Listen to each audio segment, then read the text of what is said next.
So firstly, welcome to IWM Buzz. Hi. Finale के इतने करीब पहुंचने के बाद इविक्ट हो जाना कितना आपके लिए मायूस था ये पर? मायूस नहीं बोल सकती, अच्छा था बहुत। खुशनसीब हूँ मैं कि मैं सही वक्त पे बाहर आई, बिकॉज़ मेरे कारण मेरे 2 दोस्त नॉमिनेट हो गए थे और मेरे अंदर वो गिल्ट अगर कोई और जाता तो हमेशा रह जाता, पहले भी था। तो मेरे लिए गिल्ट फ्री रहना जीतने या हारने से ज़्यादा अहमियत रखता है कि ताकि मैं अपनी लाइफ में सुकून में रहूँ। तो आई थिंक मैं बाहर आने के बाद गिल्ट फ्री हूँ, so I am very happy. But Somal आप इतनी गिल्ट क्यों महसूस कर रही थी? बिकॉज नॉमिनेशन टास्क था ये वाला जो फिनाले का था, फिनाले को लेकर था, जिसमें कोई ना कोई तो नॉमिनेट होता है और कोई ना कोई उन्हें नॉमिनेट करने वाला था ही। सो आपने इतना पर्सनली क्यों ले लिया था वो चीज़ को लेकर? बिकॉज़ बात ये है कि अब जब हम लोग ये प्रैक्टिस भी कर रहे थे इस चीज़ की कि हमारे टेम्पो साथ में बिठाने की, उस वक्त शायद मैंने थोड़ा सा ओवर कॉन्फिडेंस दिखा दिया होगा।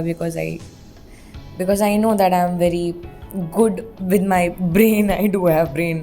तो उसके साथ साथ कि मतलब हाँ, I know I am sharp and my friends knows, they know that too. तो पर उसके बावजूद अगर ये सब चीज़ें हुई हैं, सो मुझे खुद पे विश्वास था और मैंने ही खुद का विश्वास तोड़ दिया।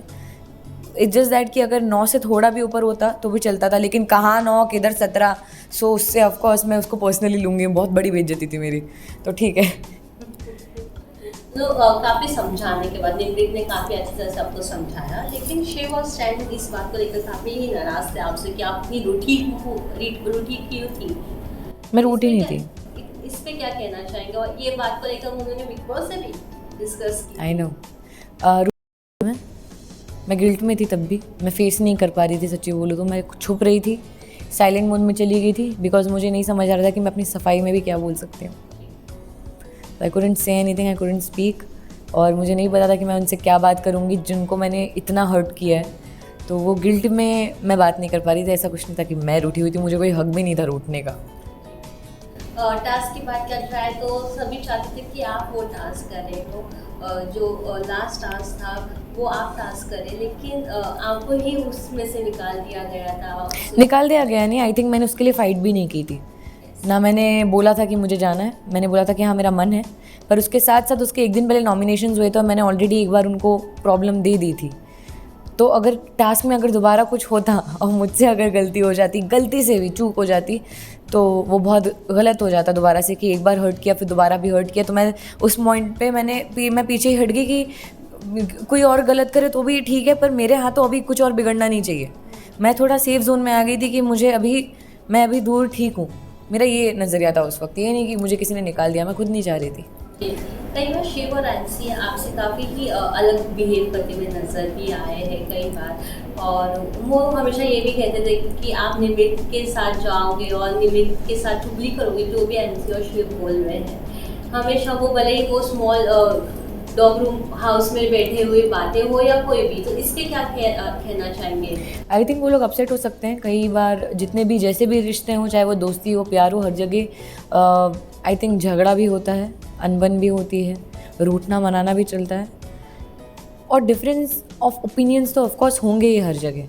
तो हमारे ओपिनियंस मैच नहीं करते और मेरे कारण वो लोग हर्ट हुए हैं, तो उनका नाराज़ होना या रूठना लाजमी है। तो मुझे उससे कोई प्रॉब्लम नहीं है, and I think it was very different situation inside the house. बाहर आने के बाद I think will be very good friends, because उधर पे कोई गेम नहीं होगा आसपास। साजिद जी जब स्टेज पे आते थे उन्होंने कहा था कि मंडली सिर्फ उनकी है, मतलब शिव, एनसी और साजिद और अब्दू की है। तो इस पे क्या कहना चाहिए जब उन्होंने बाइफरकेट कर दिया था इस बात को लेकर? दैट इज़ द कोर मंडली and I do understand that and I do know that. पर वो आपको हर्ट भी किया था वो बात, आप इमोशनल हो गई थी।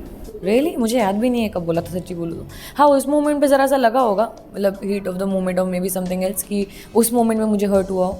पर इतनी अंडरस्टैंडिंग हमारे अंदर थी कि हमें मालूम था कि ये 4 लोग स्टार्टिंग से जुड़े हुए हैं, मेरे और निमृत के, मतलब मैं और निमृत तो बहुत बाद में जुड़े, मैं तो सबसे लास्ट में जुड़ी हूँ। पर उसके बावजूद उन्होंने मुझे जितना प्यार दिया है, पर साजिद सर ने तो बहुत प्यार दिया है मुझे, इतना लगाव है उनको मुझसे और मुझे उतने प्यारे हैं वो, हर जगह मुझे सेव करना। तो मुझे नहीं लगता कि अगर उन्होंने ऐसा बोला भी कि एक्चुअल मंडली तो कुछ और लोगों की, अलग 4 लोगों की है, आई डोंट थिंक कि उससे हमारी फ्रेंडशिप पे कुछ भी या हमारी बॉन्ड पे कुछ इफेक्ट हुआ है। इनफैक्ट मेरे बाहर आने के बाद he is the first person who called me and talking to me कि how are you and whatever happened, he was asking me.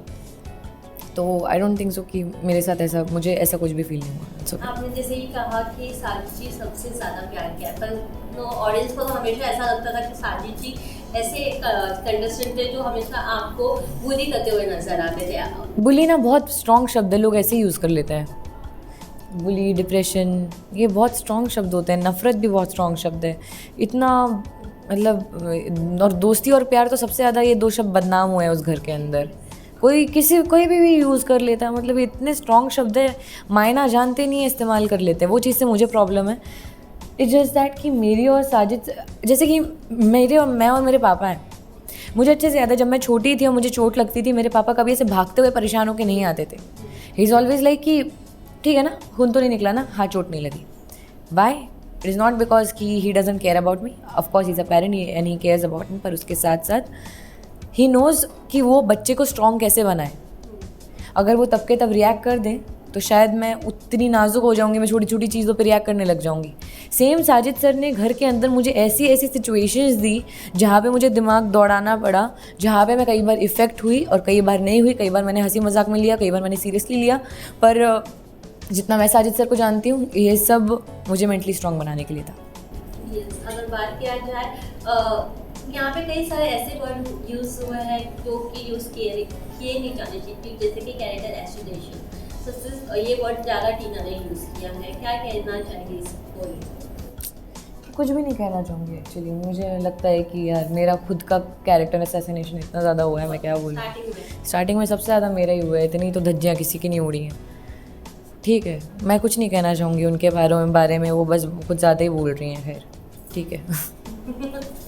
Okay, बात किया जाए, आपने कल ऐसा कहा था कि आपको हमेशा बच्ची बच्ची करके बुलाते हैं घर में, और आपने एक तगड़ा स्ट्रॉन्ग ओपिनियन रखा था इस पे, और आपने शालिन को अच्छा जवाब दिया था।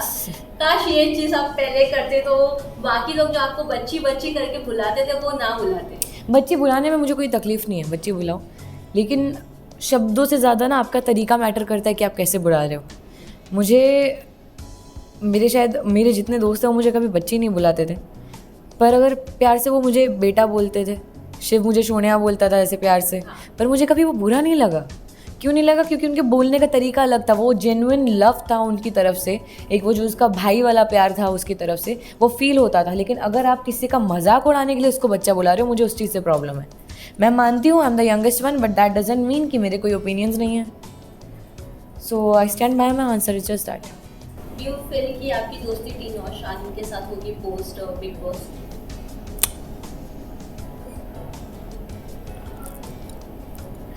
टीना ने बोला था कि उन्होंने आपको ग्रूम अप किया है शो में। हाँ, उन्हीं के साथ तो आई थी मैं।